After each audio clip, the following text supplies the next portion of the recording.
सो hey what's up guys, मैं हूं और आप देख रहे हो क्रिकेट जी। गाइस अगर आपको एक बहुत अच्छा बैट्समैन या फिर बहुत अच्छा बॉलर बनना है तो बेसिक्स बहुत ज़्यादा इंपॉर्टेंट रोल प्ले करता है। अगर आपका बेसिक्स परफेक्ट होगा तो 50% काम आपका आसान हो जाएगा और 50% डिपेंड करता है कि आप कितना अच्छा प्रैक्टिस कर रहे हो, कितना हार्ड प्रैक्टिस कर रहे हो। तो बेसिक्स में आपको ज़्यादा कुछ पे दिमाग नहीं लगाना है, बेसिक्स पे कुछ छोटी छोटी चीज़ों पर आपको ध्यान देना है और आपका बेसिक्स बहुत ज़्यादा परफेक्ट हो जाएगा। इस वीडियो में बात करने वाले स्टांस के बारे में, तो अगर आप इस वीडियो को एंड तक देखते हो तो आपका स्टांस का जो मसला है वो सॉल्व हो जाएगा। ये एक कोलैबोरेशन वीडियो है क्रिकेट जी के साथ। तो अगर आपको ये वीडियो पसंद आता है तो आप प्लीज़ मेरे चैनल को विजिट कीजिए। मेरे चैनल का लिंक आपको डिस्क्रिप्शन में मिल जाएगा। वहाँ पे आपको क्रिकेट एकेडमीज़ का इन्फॉर्मेशन, क्रिकेट ट्रायल्स का इन्फॉर्मेशन, क्रिकेट लीग्स का इन्फॉर्मेशन, साथ ही साथ क्रिकेट टिप्स और क्रिकेट ट्यूटोरियल्स के भी वीडियो मिल जाएंगे। तो प्लीज़ आप मेरे चैनल को विजिट कीजिए। तो आइए इस वीडियो का स्टार्ट करते हैं।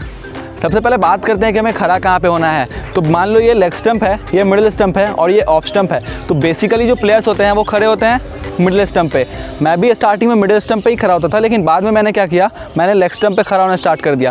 अभी मैं लेग स्टंप पे क्यों खड़ा होता हूँ ये आपको बताता हूँ। स्टार्टिंग में क्या होता है कि 1-2 मैच में मैं LBW आउट हो गया था। तो जब मैं LBW आउट हो गया तो मैं मिडिल स्टंप से लेग स्टंप पे आ गया। जब मैं लेग स्टंप पे खड़ा होने लगा उसके बाद क्या होगा कि LBW होने के चांसेस बहुत ज़्यादा कम गए। बॉल अगर इम्पैक्ट होगा भी पैड पे आपके तो वो लेग स्टंप के बाहर इम्पैक्ट होगा अगर आप लेग स्टंप पे खेलोगे तो।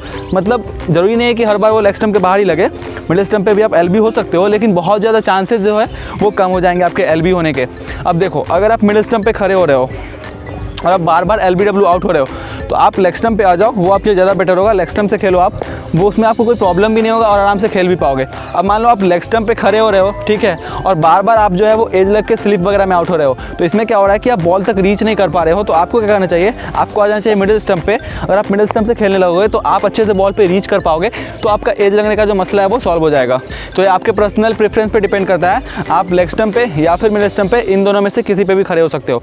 देखो यार, अब खड़े होने के वक्त आपको एक चीज़ ध्यान देना है कि आपका जो पैर है वो दोनों एक लाइन में होना चाहिए। मेरा दोनों पैर एक लाइन में होता है, लेकिन आप अगर थोड़ा सा खोलना चाहो तो इस पैर को थोड़ा सा पीछे कर सकते हो ताकि इन स्विंग खेलने में आपको ज़्यादा आसानी हो। इस पैर को आप थोड़ा पीछे कर रख सकते हो और इसको थोड़ा सा आगे रख सकते हो, लेकिन इस पैर को आप ना तो पूरा इधर कर दो क्योंकि यहाँ से फिर आपका बैट नहीं आएगा, और आपको इस पैर को बहुत ज़्यादा ओपन भी नहीं करना है क्योंकि जब आप ओपन कर दोगे तो आप इधर का बॉल ही नहीं खेल पाओगे। तो आपको एक लाइन में रखना है या फिर इसको आप स्लाइटली थोड़ा सा पीछे रख सकते हो। अब बात करते हैं कि हमारे पैरों के बीच कितना गैप होना चाहिए। तो देखो, स्टांस का सिंपल सा डेफिनेशन है कि ऐसा पोजीशन जिसमें आप इक्वली मूवेबल भी हो और इक्वली स्टेबल भी हो। मूवेबल का क्या मतलब है, देखो मूवेबल का मतलब है कि जब भी मुझे कोई शॉट खेलना है, चाहे मुझे फ्रंट फुट पे खेलना है तो मेरा पैर इजीली निकल पाए, या फिर मुझे बैक फुट पे खेलना है तो मेरा पैर इजीली आगे पीछे दोनों तरफ चल पाए। दूसरा है स्टेबल। देखो, स्टेबल का मतलब ये होता है कि अगर मैं अपने स्टांस में खड़ा हूँ तो मैं अपना बैलेंस आगे पीछे लूज़ नहीं कर रहा हूँ। तो पहला हो गया मूवेबल, दूसरा हो गया स्टेबल। अभी देखो, अगर आप अपने पैर को बहुत ज़्यादा क्लोज रखोगे, अगर आपका पैर बहुत ज़्यादा क्लोज है तो आप थोड़ा सा भी पुश कोई करेगा आपको तो आप अपना बैलेंस लूज़ करोगे। इसका मतलब आपको ये समझना है कि जब आपका पैर बहुत ज़्यादा क्लोज है तो आप मूवेबल तो हो लेकिन आप स्टेबल नहीं हो। आप अपना बैलेंस बहुत ईजिली इधर उधर लूज़ कर सकते हो। अगर आप अपने पैर को बहुत ज़्यादा वाइड रखते हो, मान लो आपने अपने पैर,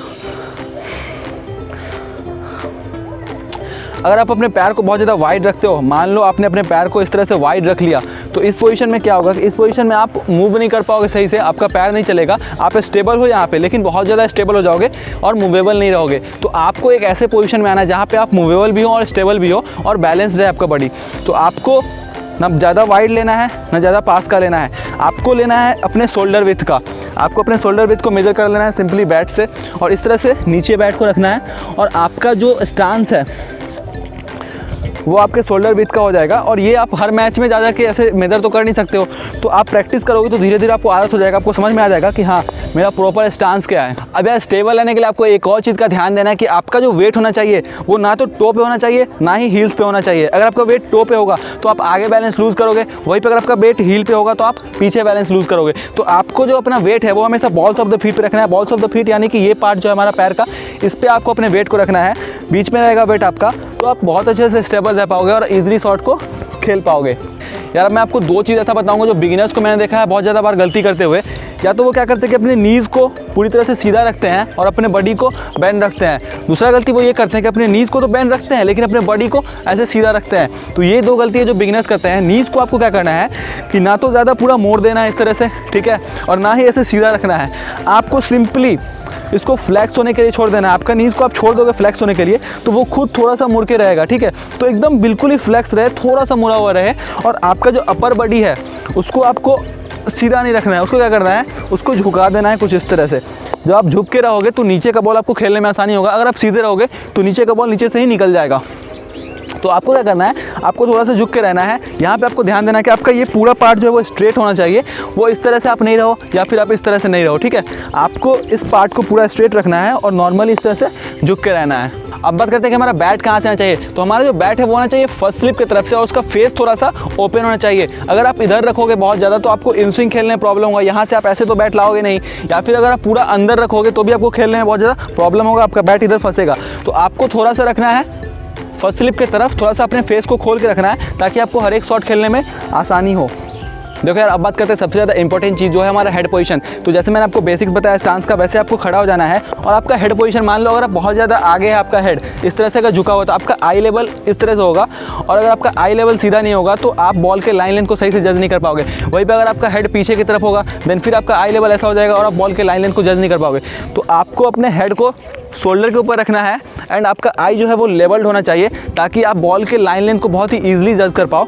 अब बात करते हैं कि हमें बैट टैप कहाँ पे करना है। देखो, अगर आप बहुत ज़्यादा अंदर बैट टैप करोगे तो हमारा बैट भी अंदर उठेगा। वहीं पे अगर हम बाहर इस तरह से बैट टैप करते हैं तो हमारा बैट इस लाइन में उठेगा। लेकिन आपको मैंने बताया कि आपको क्या करना है, आपका बैट हमेशा फर्स्ट स्लिप की तरफ होना चाहिए। तो फर्स्ट स्लिप की तरफ जब होगा आपका बैट तो सिंपली बैट आपका यहाँ पे नीचे जाएगा। तो आपका पैर का जो ये पोजीशन है इस जगह पे आपको बैट टैप करना है थोड़ा सा कर्व करके, ताकि यहाँ से आपका बैट जब उठे तो वो आपका फर्स्ट स्लिप की तरफ हो। थोड़ा सा फेस खुला होगा तो आपको खेलने में ज़्यादा आसानी होगा। तो यार एक बार मैं आपको रिकॉल कर देता हूँ। सिंपली आपको लेग स्टंप या फिर मिडिल स्टंप के लाइन में खड़ा होना है। पैर को आप स्लाइटली ओपन रख सकते हो। इसके बाद आपको अपने नीज़ को थोड़ा सा फ्लैक्स रखना है, अपर बॉडी को इस तरह से झुका के रखना है। हेड आपका होना चाहिए शोल्डर के ऊपर, आइज़ लेवल्ड होना चाहिए। बैट आपका आना चाहिए फर्स्ट स्लिप की तरफ से और बैट टैप आप कर सकते हो। जैसे ही फर्स्ट स्लिप की तरफ से जहाँ नीचे जाए आपको वहीं पे बैट टैप करना है। आप अगर इधर उधर करोगे तो आपका बैट भी उसी डायरेक्शन में उठेगा। तो गाइस आई होप आपको ये वीडियो पसंद आया होगा। वीडियो पसंद आया वीडियो को लाइक ज़रूर कीजिएगा और यार मेरे चैनल को भी प्लीज़ सब्सक्राइब कर लीजिएगा। मेरे चैनल का लिंक आपको डिस्क्रिप्शन में मिल जाएगा। और अगर आपको मेरे से कोई बात करना है तो मेरे वीडियोज़ में आपको मेरा इंस्टाग्राम और व्हाट्सएप नंबर भी मिल जाएगा। तो वहाँ भी आप मेरे से कॉन्टैक्ट करके आपका जो भी डाउट हो वो आप क्लियर कर सकते हो। तो मिलता है अगले वीडियो में, तब तक के लिए bye bye, love you and take care.